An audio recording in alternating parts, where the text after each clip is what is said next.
I was absolutely. I actually had tears in my eyes, and there were a few other people in the room that did dust because I didn't know. I deliberately go to the night not knowing who's going to be in there so that I can be surprised. And I got down to the last couple. I knew Mick Moldhouse was there because Mick had rung me up to invite me along and things like that. So that was great that Mick was being involved. And my wife Carla said, "You know who's coming up?" And I saw Rob Harvey come up to make the presentation.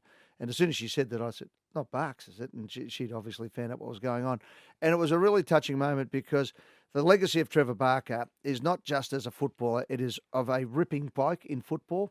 And we've got the Trevor Barker Oval and the Trevor Barker Medal down at St Kilda, so there's a wonderful legacy. What people may not realise, though, is there is Trevor Barker House, which is down in Torquay, which was put together by his mates after the passing of Barks for kids and families with cancer and has now been handed on to the Challenge organisation with Dave Rogers and Tommy Gleisner and all those guys. And what happens is every day of every year, a family go down in this wonderful house in Torquay in Trevor's name, and the money that was raised over that period after Trevor passed away has been able to be used as a corpus there to fund it going forward. And it's just, so Trevor's goodness has lived long. And I think this last night was about time that people just, the AFL needed to acknowledge him, and they did, and it was wonderful. And I think Gil McLaughlin might have had a bit to do with it, being a St Kilda man.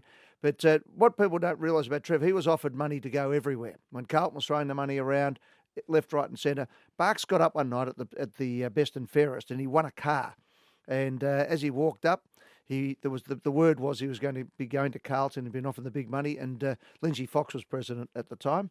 And Lindsay got up and said in front of all the adoring St Kilda people, all of them had number one on their backs, "Congratulations." And ladies and gentlemen, the great news is Barks is staying for another couple of years here at the club. And they've all cheered. He said, "All right, I'll stay." Barks then donated the car back to pay his teammates' wages that they couldn't pay that year.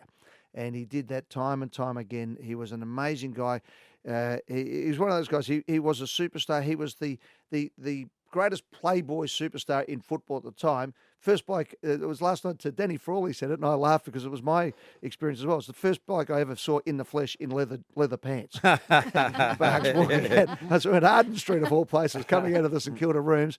He was he dominated the nightclub scene, but was a total gentleman along the way, and just one of the greatest footballers you could ever see. And didn't play in a finals match, much to his chagrin. Yeah. Ended up down at Sandringham, coached 2 premierships down there, and was destined to be the St Kilda coach. Unfortunately, Trevor got cancer and died at the age of 39. It was all over too short. But we used to play golf on a Friday. Shirley Strawn, Barks, Dermot, myself, Steve Quartermain, a whole host of guys, and we'd have a lot of fun. And we really miss him. It's just a wonderful contributor to football, and I'm so happy of all the people.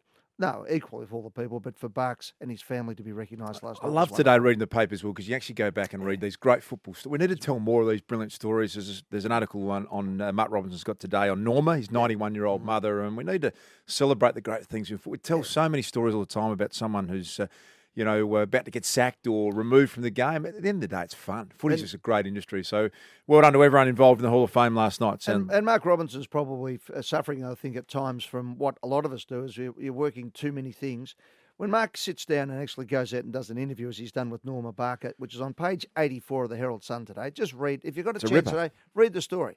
And you get a feel for why we love football and the people and how much it resonates with Barks' mother, who, had lost both her kids and, had a hard life. And there she is holding Barks' old jumper. And last night she accepted his Hall of Fame. It was just a wonderful moment for everybody. And it's a wonderful story.